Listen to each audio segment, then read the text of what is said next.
네, 다음으로는 주거지역과 상업지역을 말씀드릴 텐데요. 이 주거지역이 가장 많이 분포되어 있습니다. 사실 이 주거지역 같은 경우에는 우리가 살고 있는 집을 의미합니다. 그런데 조금 더 확대해서 재보도록 하겠습니다. 숫자로 표기가 되어 있어요. 1종 일반 주거지역, 2종 일반 주거지역, 3종 일반 주거지역. 사실은 주거지역도 굉장히 다양합니다. 일반 주거지역도 있지만 전용 주거지역도 1종, 2종으로 나뉘고요. 그 다음에 조금 더 확대해 보면은 이쪽 라인 같은 경우에 준주거지역도 포함됩니다. 주거지역이 굉장히 많습니다. 주거지역이 이렇게 많이 나누어져 있다는 것은 우리가 일상생활에서 가장 많이 거래가 되고 있고 조금 더 세분화를 한 겁니다. 그래서 이 숫자가 나타내는 의미는 층수와 관계가 있습니다. 아, 이게 그러니까 어떤 이상 층수를 못 짓게 제한을 두는 거 말씀하시죠? 그렇습니다. 용적률인가요? 용적률, 그 다음에 건폐율도 같이 포함이 되는데요. 자, 1종 같은 경우에는 5층 이하에, 우리 주변에 보시면 없는 같은 경우에는 다세대 빌라들을 본 적이 있습니다. 그죠? 네. 엘리베이터는 없는 층 건물들, 이런 거 이제 보통 1종 일반 주거지역이고요. 네. 그 다음에 2종이나 3종 같은 경우에는 층수가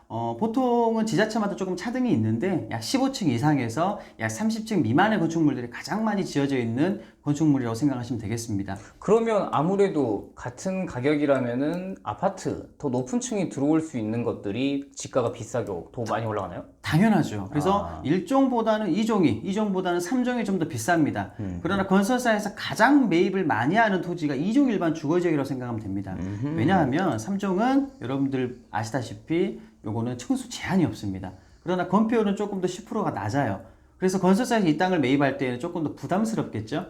그래서 가장 매입이 잘 되는 땅이 약 2종 일반 주거지역으로 생각하시면 되고요. 이 일반자는 단순하게 전용자가 들어간 주거지역은 집 밖에 못 짓지만 일반자가 들어가는 주거지역 같은 경우에는 편의시설도 같이 할 수 있습니다.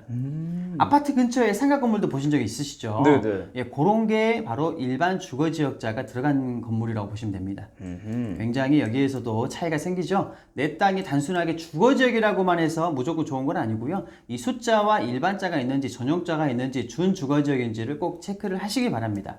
그러면 토지를 매매하시는 분들이 지금 송성국 사장님이 알려주시는 이런 지적도라고 하나요? 이거를 당연히 확인하시죠?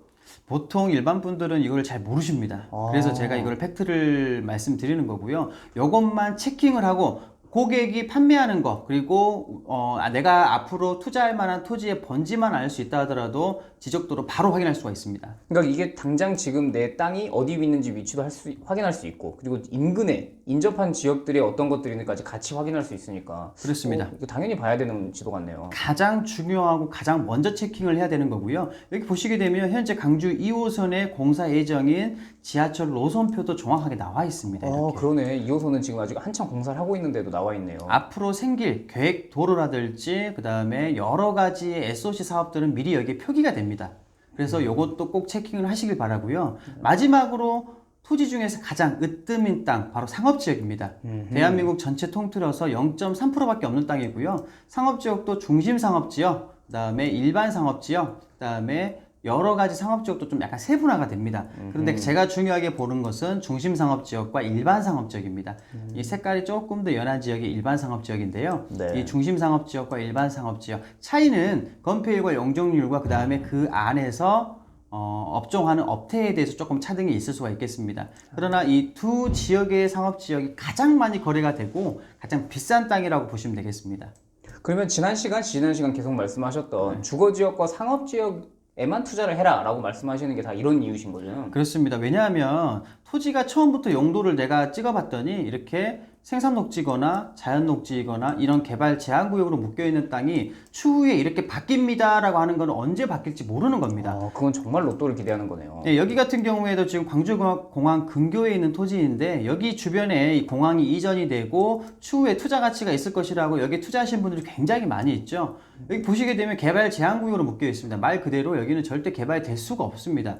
그리고 이전이 된다 하더라도 많은 시간이 걸리겠죠. 그렇겠죠. 이미 나와 있는 지역들도 아직 개발이 진행 중인데 그렇죠. 굳이 용도까지 안 바뀐 거죠. 투자를 해야 된다 그러면 이쪽에 있는 주거지역이 조금 더 좋을 수 있는데 아까 제가 말씀드렸던 것처럼 1종 5층 미만의 건축물이 되겠죠. 5층 미만이면 또 뭐 저기에는 아무래도 강가라서 아파트를 생각하셨지만 아파트는 들어설 수 없는 현재로서는. 그렇죠. 층수를 본다 그러면 높은 건축물은 들어오기 좀 어렵겠죠. 그래서 내 땅이 어떤 상태인지를 가장 먼저 체킹할 수 있는 것이 이 지적 편집도라고 보시면 되겠습니다.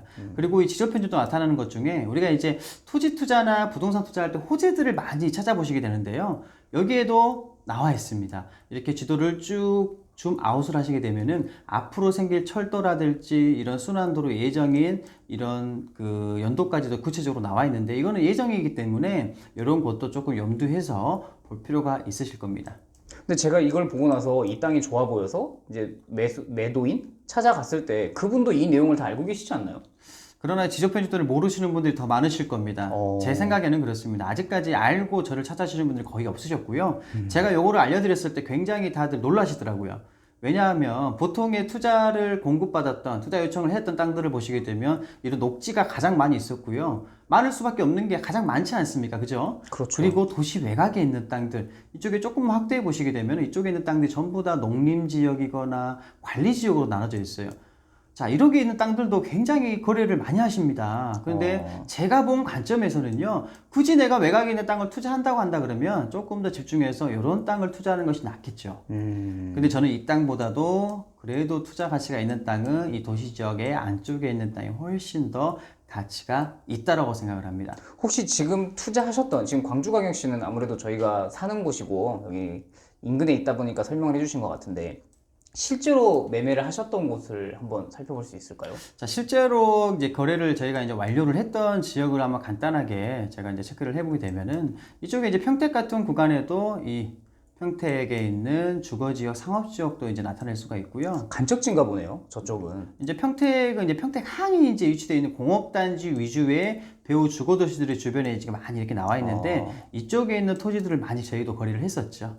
그러면 이런 거는 지금 저기 보이다시피 예정지구 저렇게 돼 있으면은 여기는 이제 건물이 다 들어서인 상태죠. 과거에 이제 저희가 이제 용도만 정해져 있고 개발이 안 되었었을 때에 토지 매입을 해서 분양을 했던 곳이고요. 와, 그러니까 이런 게 정말 말 그대로 실제 들어서기. 그러니까 우리 눈앞에 있는 건물은 하나도 없지만 이미 용도에서는 다 계획이 끝나 있을 때 그렇게 되면 아무래도 지자체나 정부에서 여기는 들어설 거야 라고 말을 해놓은 거기 때문에 가능성이 크다는 얘기신 것 같네요. 맞습니다. 가장 중요한 부분이고요. 땅의 용도, 제가 처음 말씀드렸다시피 사람의 성별과 같다. 바뀌기가 어렵다. 그러나 지목은 우리가 입고 있는 옷과 같다. 내가 오늘 입었어도 내일 바꿀 수 있는 게 옷입니다. 지목에 집착하지 말고 이 용도에, 지적 편집도가 나타내는 이 용도에 여러분들이 조금 더 가치에 집중하실 필요가 있으실 거고요. 나는 이것도 좀 어렵다 하시는 분들은 이 우측 하단에 보시게 되면 개발 그리고 용도, 이 용도가 나타내는 색상들도 구체적으로 표기가 되어 있습니다.